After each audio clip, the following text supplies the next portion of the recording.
Joining us now is Ojy Okpe. The story is trending around the world. Hello, Incredible. G. When are you giving up? Hi. How are you? I'm good. Good morning. Good to see you. You too. Good morning, Tinubu. Good morning, How are Ojy. you? I'm great. You look lovely. I'm going to continue with the compliments. Thank you, darling. So do you. Thank you. Good morning, Rufai. How are you? Ojy Okpe. All right. You always have your innovative now. Ojy Okpe. Good morning, Rufai. How are you? Good morning, dear. How are you? How's it Perfect. going? Good. It's good. Good morning to you, viewers. We begin what's trending in Nigeria in the wake of the arrest of the acting chairman of the Economic and Financial Crimes Commission, Ibrahim Magu. Some protesters took to the streets of Abuja on Wednesday to demand the arrest of the national leader of the All Progressive Congress, Bola Ahmed Tinubu, over 2 bullion vans believed to be conveying cash seen at his residence on the eve of the 2019 general election. In February 2019, viral pictures on social media showed the 2 bullion vans being driven into Tinubu's residence as many people looked on outside the premises. Nigerians on Twitter have reacted to the protests. Well, let's take some tweets. One user wrote, Magu has been protecting Tinubu. EFCC has looked away from all petitions against him and Alpha Beta. But I found out that Magu has been sleeping in police custody alone. There's a lesson there. I hope others like Magu protecting corrupt leaders will learn. Another user commenting on the protest wrote, long overdue. Not just Tinubu, other corrupt politicians also need to be investigated. I believe the time is now to clamor for this if we really need good governance, and it shouldn't be politicized. Nigeria will be great again. Finally, a user wrote, 2023 protests against Tinubu in Abuja. Tinubu, who has not held political appointment or occupied elective positions since 2007, continued to be the greatest headache for some people. No wonder they can't comprehend the man's politics while he continues to defeat them always. I mean, I don't know what these protesters were thinking.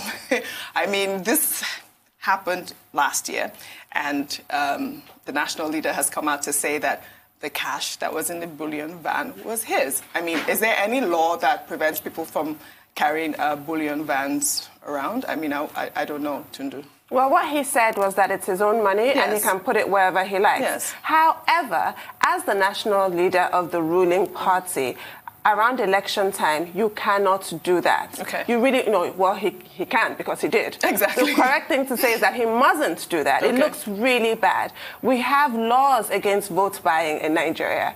It actually carries a prison term. Okay, so it's because it happened at the eve Yes, of the... it looks bad. Okay. So it's not to suggest, because I don't know what he used the money for. I don't live in his house. It's not to suggest that it was used for vote buying, but it looks really bad. A person in his position should be seen, well, Caesar's wife must be above suspicion. APC national leader must be above suspicion. Everybody ever occupying a certain position. So it's a bad look. However, this protest makes absolutely no sense to me right now.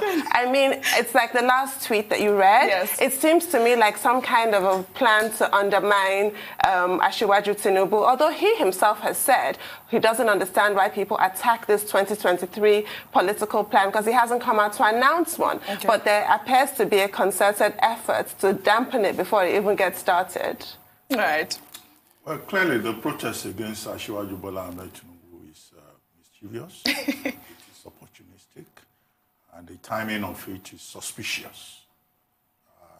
And it is as follows. When in the lead up to the election in 2019, in February 2019, it was reported that a bullion van was sighted in his compound. He had, as Tundu has pointed out, clarified it, that he has every right as a citizen to carry his money the way he deems fit. And there is no evidence that he used the money to buy votes or to influence the electoral process. Since that time, he has not been a candidate in any election, and he has not held any official government position. And now for people to come out and say that he should be probed, targeting him looks like a political thing. And those who have said that the travails of Ibrahim Magu of the EFCC is a fallout of power play will now find very strong justification in this to say that truly there is power play, because within a space of 72 hours, some characters have jumped from Magu to allegations against Asiwaju Bola Ahmed Tinubu. I think we should make the point that the government of the day should not allow itself to be stampeded to witch hunt anybody or to intimidate anybody. But you know, in politics, all kinds of things happen. And those who say that this is all about 2023, they probably will say, look, their position is justified. Yes. And there is nowhere that Asiwaju Bola Ahmed Tinubu has said that he's running for the position of president in 2023. And of course, maybe some people are trying to stop him from declaring his interest in that office. Yes. But every Nigerian that meets the requirements for running for office can show interest in the presidency of Nigeria or any other position.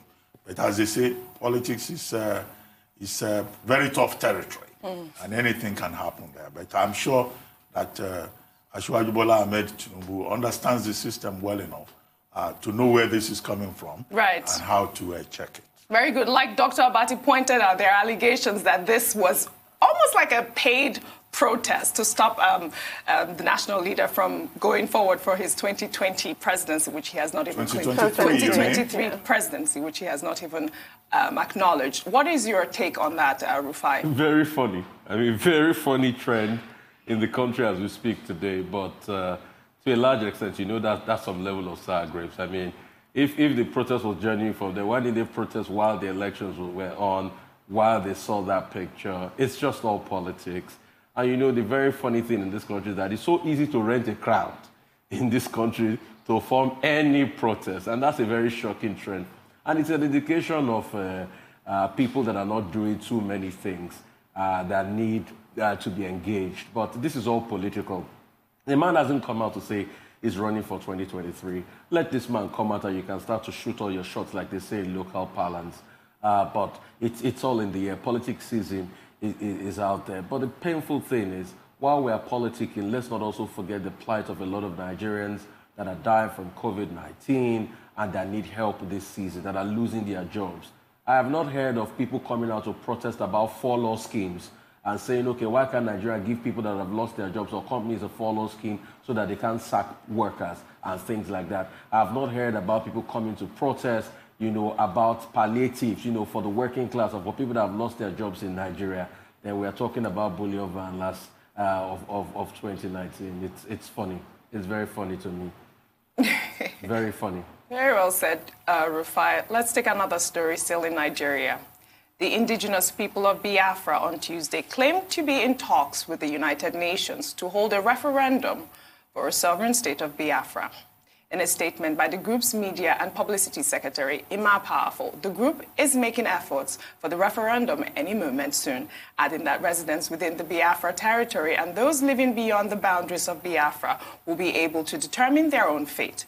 The group expects the United Nations to supervise the referendum and are calling for freedom for all and not just for Biafrans alone. I mean, this is another, what do you call it, Brexit? Yes.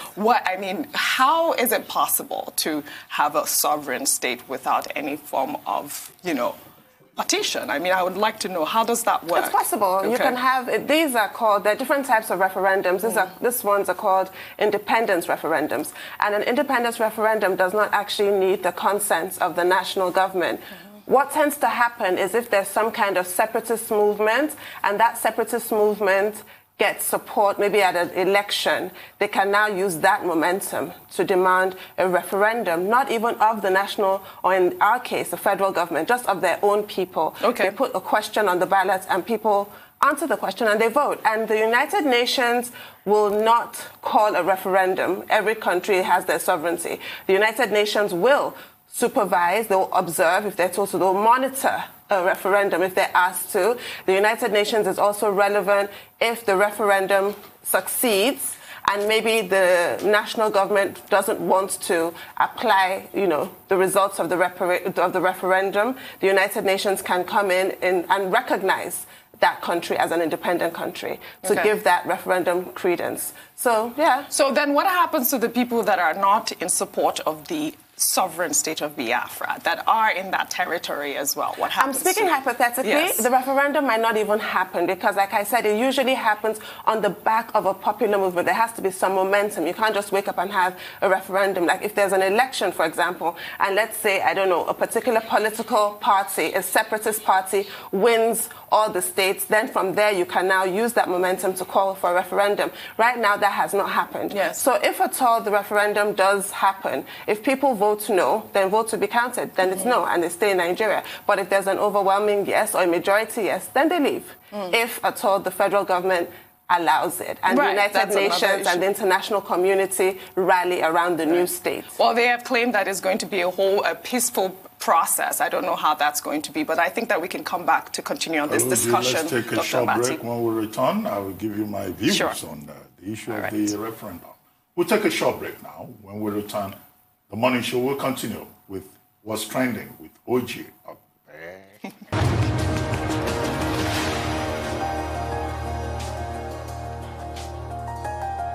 Welcome back to the morning show here on Arise News. And still with us in the studio is Ojy Okpe with What's Trending. Well, before we went on break, we were talking about the request of the Indigenous IPOB, People of Indigenous Biafra. Peoples of Biafra, through Emma Powerful, the secretary, asking for a referendum to be organized by the United Nations. Now, the subject we're dealing with, basically, is self-determination. And self-determination, is an internationally recognized right by various UN conventions. Whether you are talking about Kosovo, or you are talking about East Timor, or you are talking about Cameroon. And it is indeed true that the United Nations can supervise referendums. The right of a people to determine their own future, to determine their own sovereignty. Now, two examples. In February 1961, the UN supervised the referendum to determine whether Northern Cameroon or Southern Cameroon would join Nigeria or join Cameroon. And that referendum was conducted. At the end of the day, when the votes were tallied, people can vote yes or no. At the end of it, Northern Cameroon joined Nigeria. Southern Cameroon, led by Ndeli and Co., joined Cameroon, the French-speaking Cameroon. Now, this was the decision over the British-occupied part of Cameroon at the time. In 1999, it was East Timor, and it was the president of Indonesia at the time who approached the United Nations to allow the people of East Timor to decide whether they would like to have special autonomy within Indonesia or have their own independence. And of course, they rejected special autonomy within Indonesia. In 2002, East Timor became independent on its own. And then you have the example of Kosovo and all of that. But whatever happens, there is no way that the United Nations can do a referendum inside Nigeria over and above the head of an existing sovereign. That is the Nigerian government itself. Yes. Now, would there be a referendum in Biafra? And how will it pan out? I know that there are many agitators from the eastern part of the country who say Nigeria has been unjust to Igbos in the Nigerian Federation, that Igbos have been marginalized, because at the basis of questions of self-determination, it's always about citizenship, it's always about justice, it's always about equity. Would they be able to get enough votes? Well, my gut feeling is that, look, most Igbos will probably not want to leave Nigeria. I may be wrong. And speaking for myself, I'd rather have Nigeria as it is, as a diverse nation, as this rainbow nation, multicultural. And I mean, a Nigeria without Igbos would not be the same Nigeria. All right, but and I hope that even if it is put to vote, that more Igbos would rather stay in Nigeria, because Igbos are already, completely immersed in the Nigerian Federation. They are part of the fabric of this country. And I think that the ordinary Igbo man does not share the same sentiments with Emma Powerful. Well, you never know. You never know. They might have to put it to the vote. Yes, that's my own But there's also the outcry of the allegation of the Christian genocide, which is what they are using as the propaganda to try to have this sovereign Biafra state. What is your take on that, Rufai? I mean, people always have a reason for doing things, but I think I'd like to agree with Dr. Abati. We are better together as a nation, but it is incumbent on us to also look at the fault lines of why these agitations and ask ourselves, have the nation been fair to the Igbos? And if we can answer that question, we should start to look inwards in terms of infrastructural development and the likes. Because all over the world, like Dr. Abadi said, you know, you're going to have agitations. I think in Spain, they even had a separatist movement for the Basque region. The group was called Escodita Asacatasuna, ETA, pushing for the liberation of the Basque region. Even in Canada, as you think Canada is all peaceful, people in Quebec too have been pushing for nationhood, but they're always underlining issues. Despite the works Trudeau's father, Elliot Trudeau, did, Justin Trudeau's father, you know, to bring Canadians together. So they are underlining issues. I think what we should focus on really is the underlining issues, how we can, you know, help to show that we are a true federation, develop the East, make the East a heartland, whatever is due to them, you know, we should give them and make them one part of this nation.